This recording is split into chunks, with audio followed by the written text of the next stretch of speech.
Bandung Sepekan kembali hadir ke hadapan Anda. Ya pemirsa, Wakil Rakyat Kalsel secara tegas menolak jika sertifikat vaksin menjadi syarat masuk administrasi maupun non-administrasi, seperti masuk mal dan sebagainya.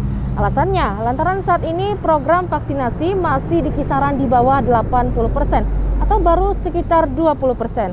Sementara itu, Lutfi juga menyadari saat ini untuk mendapatkan vaksin masih sulit dilakukan karena terbatasnya kuota dari pemerintah. Menolak apabila syarat menunjukkan kartu vaksin ini menjadi salah satu syarat. Anggota DPRD Kalsel yang juga menjabat sebagai Ketua Komisi 4 menilai belum saatnya Kota Banjarmasin menerapkan sertifikat vaksin sebagai syarat administrasi atau non-administrasi seperti masuk mal. Menurutnya, jika ingin menerapkan kebijakan tersebut, setidaknya harus diimbangi dengan penyediaan vaksin yang mudah didapatkan dan minimal 80% masyarakat sudah divaksin jika kebijakan itu benar-benar ingin diterapkan. Lutfi juga menyadari saat ini untuk mendapatkan vaksin masih sulit dilakukan karena terbatasnya kuota dari pemerintah.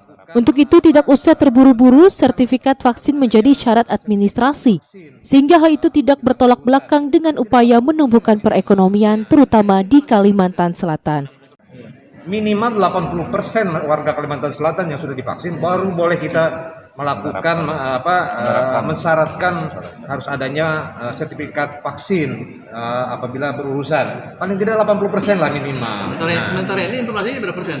Informasinya. Kalau saya lihat kalau dari jumlah ini ya paling sekitar lebih kurang 20%.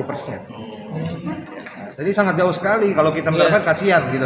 Kasihan ini malah bertolak belakang dengan upaya kita membangkitkan perekonomian. Muhail, Banjar TV. Pemirsa, Wali Kota Ibnu Sina kunjungi kegiatan vaksinasi tahap 2 sekaligus peresmian Poliklinik Pratama di Lapas Kelas 2A Teluk Dalam.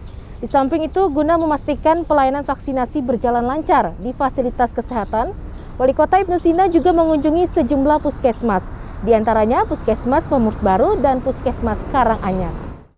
Wali Kota Banjarmasin Haji Ibnu Sina kunjungi kegiatan vaksinasi massal COVID-19 tahap 2 sekaligus peresmian Poliklinik Pratama yang bertempat di Lapas Kelas 2A Kota Banjarmasin. Di kesempatan itu Ibnu Sina mengungkapkan rasa syukurnya bisa berkunjung ke Lapas Kota Banjarmasin untuk mengikuti kegiatan vaksinasi massal COVID-19 tahap 2 ini. Vaksinasi tahap 2 bagi warga binaan ini diikuti sebanyak 2.048 orang. Harapannya warga binaan juga dalam keadaan sehat setelah vaksin pertama. Berdasarkan laporan hingga memasuki vaksinasi kedua, warga binaan Lapas Kelas 2A tidak ada yang terpapar COVID-19. Vaksinasi kedua untuk warga binaan di Lapas Kelas 2A Banjarmasin sejumlah 2.048 orang. Dan mudah-mudahan warga binaan juga dalam keadaan sehat.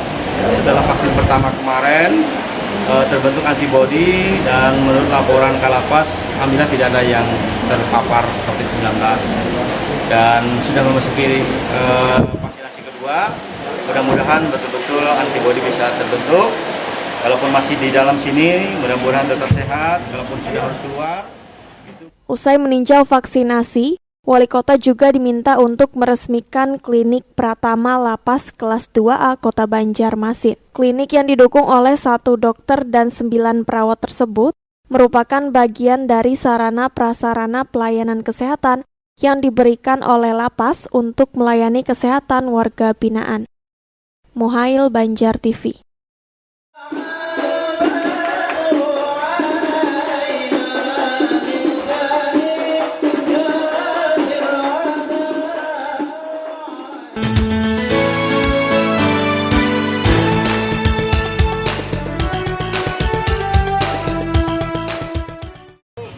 Guna memastikan pelayanan vaksinasi berjalan lancar, Wali Kota Banjarmasin Ibnu Sina melakukan kunjungan ke Puskesmas Pemurus Baru, Kecamatan Banjarmasin Selatan, dan Puskesmas Karangmekar di Banjarmasin Timur. Dalam kunjungannya, orang nomor 1 di Kota Banjarmasin itu juga memantau pasien yang sedang berobat di ruang pemeriksaan umum. Tak hanya itu, fasilitas lainnya seperti ketersediaan oksigen juga turut dipantau.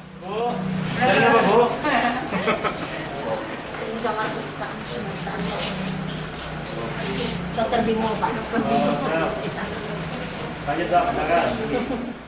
Wali Kota Ibnu Sina mengatakan sengaja meninjau 2 puskesmas tersebut karena masih dalam tahap pembangunan, terutama di Puskesmas Pengurus Dalam. Sedangkan di Puskesmas Karangmekar, memastikan pelayanan vaksin berjalan baik dan lancar, kendati harus menunggu antrian yang cukup panjang. Banjarmasin Timur, tadi kan Banjarmasin Selatan. Saya ingin ngecek aja layanan masyarakat, layanan vaksin terutama. Daftar antriannya itu memang kalau di sini tadi 500, kalau di Pengurus Baru itu 900 daftar antrian. Nah, sehari bisa melayani sampai 100 orang, maksimum 120 lah, sampai jam 1, jam 2 selesai. Sejauh ini menurut Ibnu, ketersediaan vaksin di Banjarmasin juga masih sangat terbatas. Meski demikian, jika ada jatah vaksin dari pemerintah provinsi maupun pusat akan langsung didistribusikan ke seluruh puskesmas. Untuk itu, Ibnu Sina berharap warga bisa bersabar dalam mendapatkan pelayanan vaksin dan pasokan vaksinnya segera berjalan normal. Muhail, Banjar TV. Ya, masih mengenai informasi seputar vaksinasi, pemirsa, Satgas COVID-19 melakukan vaksinasi Moderna atau booster terhadap tenaga kesehatan di Balangan. Hal ini untuk meningkatkan sistem imun tenaga kesehatan serta menekan penyebaran COVID-19. Sementara itu, pemirsa, dari data Dinas Kesehatan Kabupaten Balangan, ada 1.174 orang yang mendaftar untuk melakukan vaksinasi. Dan yang telah melakukan vaksinasi booster ada sebanyak 483 tenaga kesehatan.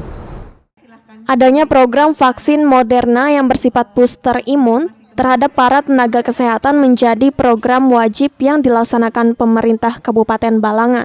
Saat ini sudah 483 nakes yang diberikan vaksin dosis ketiga tersebut dari seluruh 1.174 nakes di Balangan.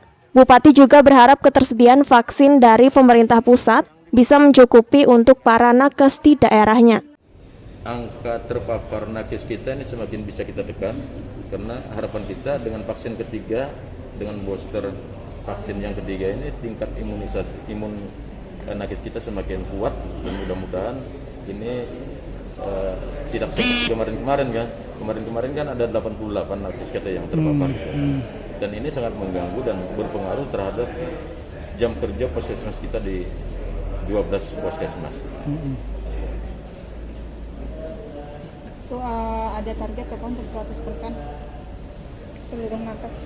Iya, mudah-mudahan nanti kiriman Moderna cukup gitu. Ketersediaannya Pak. Ketersediaannya. Dari Balangan, Muhammad Yasir melaporkan untuk Banjar TV. Pemirsa, Kepala Dinas Kesehatan Kota Banjarmasin mengaku sekarang stok vaksin tidak banyak, sehingga khusus untuk pelajar yang rencananya akan digelar secara massal belum bisa dilakukan vaksinasi.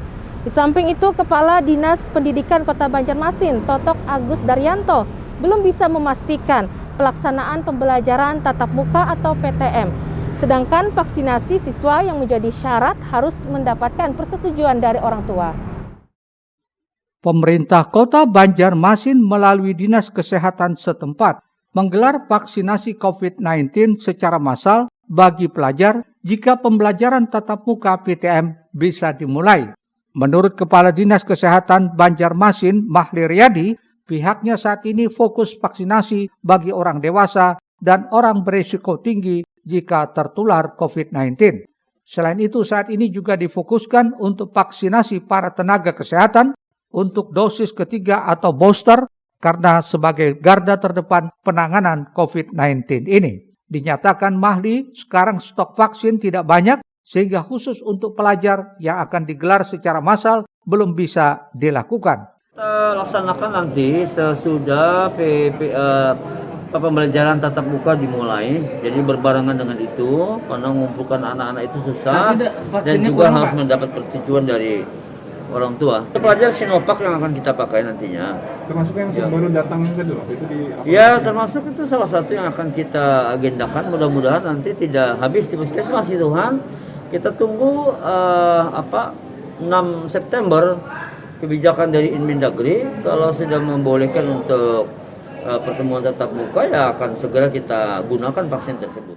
Ditegaskannya, vaksinasi pelajar akan dilaksanakan nanti sesudah dimulainya pembelajaran tatap muka PTM dilakukan secara berbarengan. Dijelaskannya pula, vaksinasi untuk pelajar ini dirasa tidak mudah. Selain sulitnya mengumpulkan orangnya, di saat belum digelar PTM ini, juga harus mendapat restu orang tuanya. Rencananya untuk pelajar ini akan menggunakan vaksin Sinovac. Murtasyah, Banjar TV.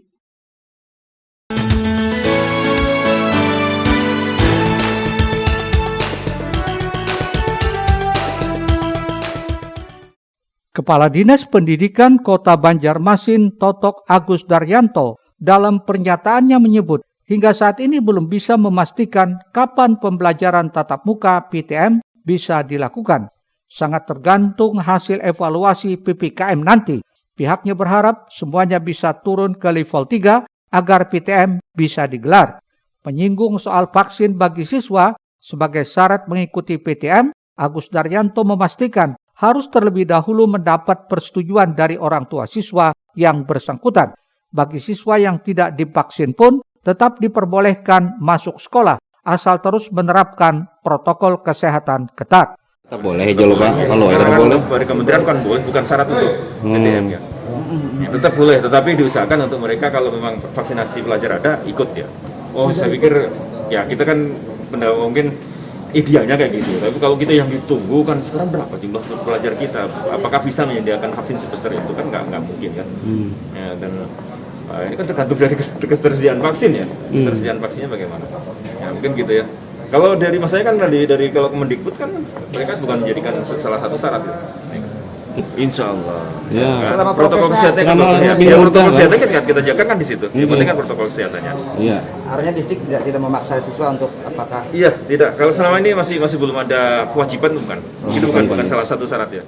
Agus Daryanto memastikan sekolah sebagai sarana belajar mengajar telah melaksanakan protokol kesehatan ketat. Di samping presentasi vaksin bagi tenaga pengajar dan kependidikan sudah di atas 80%. Murtasyah, Banjar TV. Pemirsa, tetaplah bersama kami di Lintas Bandua Sepekan. Usai jeda, kami hadirkan pelaksanaan pembelajaran tatap muka di Kabupaten Banjar.